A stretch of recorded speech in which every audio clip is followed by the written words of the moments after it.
तो चलिए अब शुरू करते हैं सुपरफास्ट खबरों का सिलसिला। केंद्रीय मंत्री रामविलास पासवान का निधन हो गया है। उन्होंने कल शाम दिल्ली के फोर्टिस हॉस्पिटल में आखिरी सांस ली। रामविलास पासवान लंबे समय से बीमार चल रहे थे। रामविलास पासवान के निधन पर प्रधानमंत्री नरेंद्र मोदी, राष्ट्रपति और बिहार के मुख्यमंत्री नीतीश कुमार ने शोक जताया है। पीएम नरेंद्र मोदी ने रामविलास को उत्कृष्ट सांसद और मंत्री बताया है। रामविलास पासवान के निधन पर राजनीतिक गलियारों में शोक की लहर है। उनके निधन पर बिहार के पूर्व मुख्यमंत्री राबड़ी देवी, उनके बेटे तेजस्वी यादव और शाहनवाज हुसैन समेत कई नेताओं ने दुख जताया। केंद्रीय मंत्री रामविलास पासवान का पार्थिव शरीर आज पटना लाया जाएगा। पासवान के पार्थिव शरीर को दिल्ली से दोपहर बाद 4 बजे तक पटना लाया जाएगा। हाथरस कांड के आरोपियों का दाव, जेल से पुलिस को लिखी चिट्ठी, खुद को बेगुनाह बताया।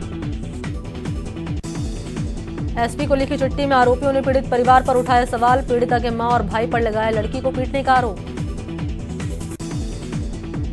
आरोपी की चिट्ठी सामने आने के बाद पीड़ित परिवार ने जताई हैरानी, कहा एक और साजिश। पुलिस को लिखी चिट्ठी में आरोपी संदीप ने कहा कि पीड़िता से उसकी दोस्ती थी, कभी कभी बात भी होती थी। हाथरस केस में सामने आया वीडियो, पुलिस के अनुसार घटना वाले दिन का है वीडियो। हाथरस पुलिस के मुताबिक घटना के वक्त महज 3 मीटर की दूरी पर ही थी पीड़िता की मां। शुरुआती जांच के अनुसार मां सुन सकती थी पीड़िता की चीख। हाथरस की सच्चाई सामने लाने के लिए एसआईटी ने तेज की जांच की रफ्तार, 40 लोगों से की पूछताछ। बिहार चुनाव में टिकट नहीं मिलने पर पूर्व डीजीपी गुप्तेश्वर पांडे की सफाई, कहा जो पार्टी कहेगी वो ही करूंगा। सीबीआई से मिले सुशांत के परिवार के सदस्य, फॉरेंसिक जांच से जुड़े पहलुओं को लेकर हुई बात। सेंटा क्रूज पुलिस स्टेशन में रिया चक्रवर्ती ने लगाई हाजिरी। हाईकोर्ट ने 10 दिन तक पुलिस के सामने आने की रखी है शर्त। सीएम अशोक गहलोत ने उद्योग जगत को बड़ी सौगात दी। सीएम अशोक गहलोत ने 23 औद्योगिक इकाइयों का शिलान्यास और लोकार्पण किया। इस दौरान सीएम अशोक गहलोत ने 6 औद्योगिक इकाइयों का लोकार्पण और 17 औद्योगिक इकाइयों का शिलान्यास किया। यह कार्यक्रम सीएमआर में वीसी के जरिए हुआ। सीएम अशोक गहलोत ने वन विभाग की समीक्षा की। मौके पर उन्होंने कहा कि पर्यावरण संतुलन के लिए वन्य जीवों का संरक्षण और वनों का विस्तार किया जाना बेहद जरूरी है। उन्होंने निर्देश दिए कि प्रदेश में वन क्षेत्र का विस्तार करने के लिए पूर्व प्रधानमंत्री श्रीमती इंदिरा गांधी के समय शुरू की गई सामाजिक वानिकी योजना को जीवंत किया जाए। उन्होंने कहा कि वृक्षारोपण के अभियान को ज्यादा से ज्यादा जन सहभागिता से सफल बनाया जा सकता है। उन्होंने 3 महीने में नई वन नीति तैयार करने के भी निर्देश दिए। केंद्र सरकार के कृषि बिल के खिलाफ कांग्रेस बड़े अभियान की तैयारी में जुट गई है। 10 अक्टूबर को जयपुर में कांग्रेस का राज्य स्तरीय किसान सम्मेलन बुलाया गया है। ये किसान सम्मेलन बिलड़ा सभागार में आयोजित होगा। इसमें सीएम अशोक गहलोत, प्रदेश अध्यक्ष गोविंद सिंह डोटासरा समेत पार्टी के प्रमुख नेता और प्रदेश के किसान संगठन के प्रतिनिधि शामिल होंगे।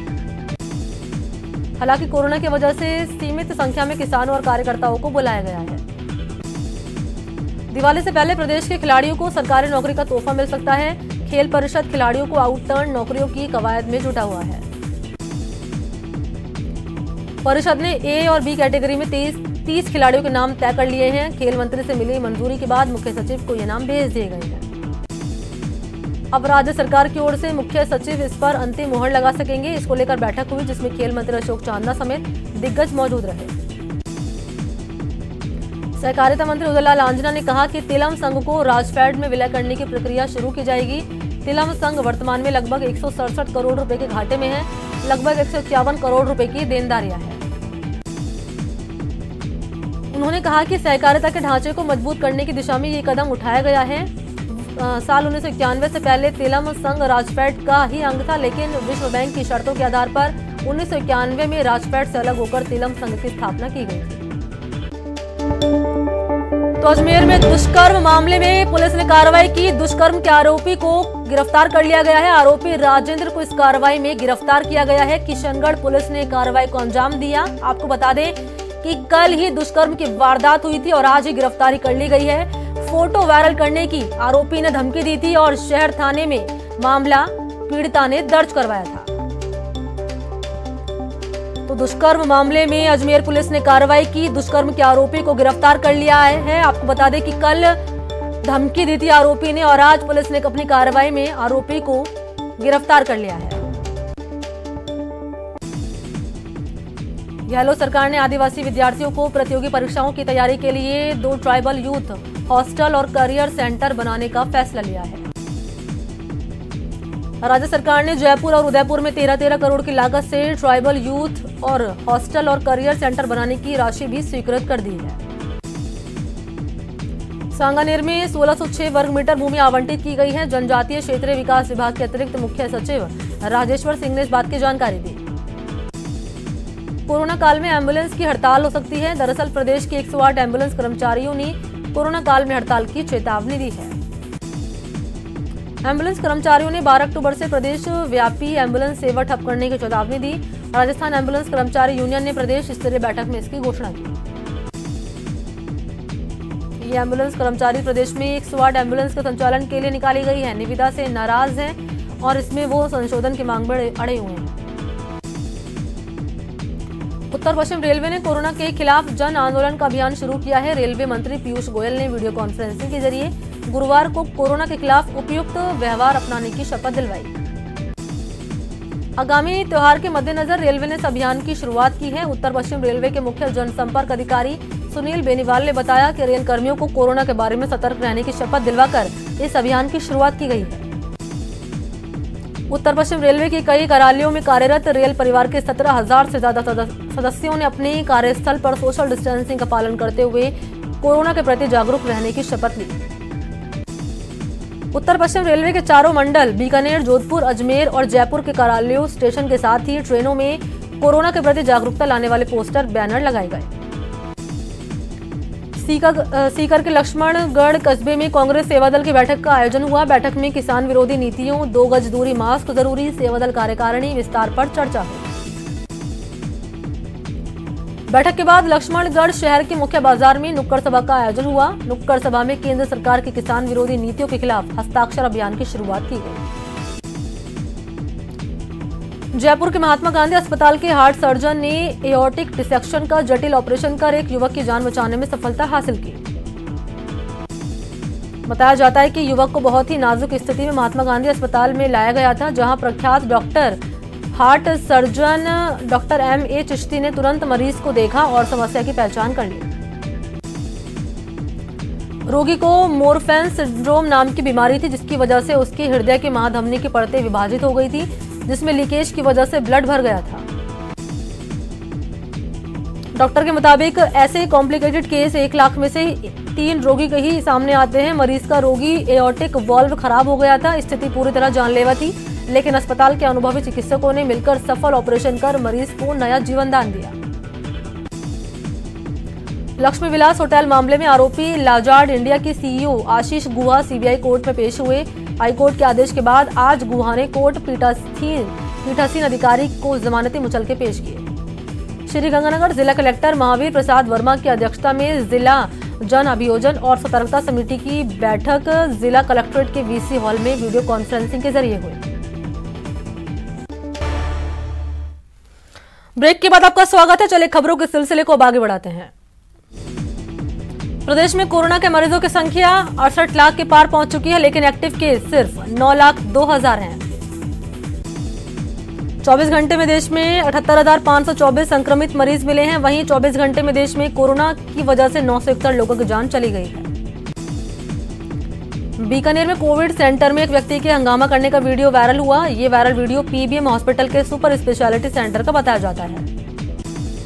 वायरल वीडियो में व्यक्ति सेंटर के अंदर घुस गया और उसने PPE किट भी नहीं पहन रखी थी। अंदर घुसने के बाद जब डॉक्टरों ने उसे मना किया तो उसने उनके साथ भी कहासुनी की। ये शख्स अपने परिजन को उचित इलाज नहीं मिलने से नाराज था और डॉक्टरों के सामने अपनी नाराजगी जता रहा था। वीडियो के सामने आने के बाद कलेक्टर ने भी मामले को लेकर नाराजगी जाहिर की। झुंझुनू के कोविड केयर सेंटर की हालत खस्ता होती जा रही है। यहाँ के सेंटरों के रोज नए वीडियो वायरल हो रहे हैं। चिड़ावा में संचालित श्रीधर यूनिवर्सिटी से एक वीडियो वायरल हुआ, जिसमें देखा जा सकता है कि यहाँ पर ना तो सफाई होती है और ना ही सार संभाल। वीडियो के वायरल होने के बाद चिकित्सा महकमे में हड़कंप मचा हुआ है। इसको लेकर SFI ने प्रदर्शन किया। अब पशु चिकित्सकों और कर्मचारियों को भी कोरोना का डर सता रहा है। संगठनों ने पशुपालन विभाग के निदेशक को ज्ञापन देकर विभाग के गैर जरूरी काम को स्थगित करने की मांग की। कोटा में 73 और मरीज की जांच रिपोर्ट पॉजिटिव आई। इसकी पुष्टि सीएमएचओ डॉक्टर भूपेंद्र सिंह ने की। 73 नए मामले सामने आने के साथ ही कोटा में मरीज का आंकड़ा 9000 के पार हो गया। सीकर चिकित्सा विभाग के अतिरिक्त मुख्य चिकित्सा और स्वास्थ्य अधिकारी परिवार कल्याण डॉक्टर हर्षल चौधरी ने चिकित्सा संस्थानों का निरीक्षण कर MCHL दिवस पर आमजन को दी गई सेवाओं का सुविधाओं का जायजा लिया। उन्होंने उप स्वास्थ्य केंद्र डूकिया पर आयोजित मातृ एवं शिशु स्वास्थ्य पोषण दिवस का निरीक्षण किया। इसके बाद उन्होंने प्राथमिक स्वास्थ्य केंद्र गोफ्टी का निरीक्षण किया। कोरोना महामारी के दौरान कोरोना संक्रमित के इलाज में पूरी निष्ठा और समर्पण के साथ सेवाएं देने वाले सभी डॉक्टर्स, नर्सिंग कर्मचारी, पैरामेडिकल स्टाफ के सम्मान में 10 अक्टूबर को स्वयंसेवी संस्थाएं 9 बजे 5 मिनट तक बिजली बुझाने का फैसला उन्होंने लिया है। सुजानगढ़ में पुलिस और प्रशासन के अधिकारियों ने कोरोना को लेकर जागरूकता रैली गांधी चौक से निकाली। रैली को उपखंड अधिकारी धर्मराज गुर्जर, ASP सीताराम माहिश ने रवाना किया। कोटा में एक महिला बैंक कर्मी से सरे बाजार 1 लाख रुपए की लूट की वारदात के बारे में 5वें दिन भी बदमाशों का सुराग हाथ नहीं लगा। 12 में अवैध शराब के खिलाफ केलवाड़ा पुलिस ने कार्रवाई की। अवैध 8 देसी शराब की पेटी के साथ एक कार को जब्त किया। साथ ही एक आरोपी को गिरफ्तार किया और उसे पूछताछ चल रही है। 12 जिले के अंता में पुलिस ने नेशनल हाईवे 27 पर मोल की पुलिया के नीचे पेट्रोल पंप लूटने की योजना बनाते हुए 7 आरोपियों को गिरफ्तार किया। उनके कब्जे से लूट के 22 कीमती मोबाइल और 4 बाइक भी बरामद की। तो चलिए इसी के साथ इस बुलेटिन में इतना ही। नमस्कार।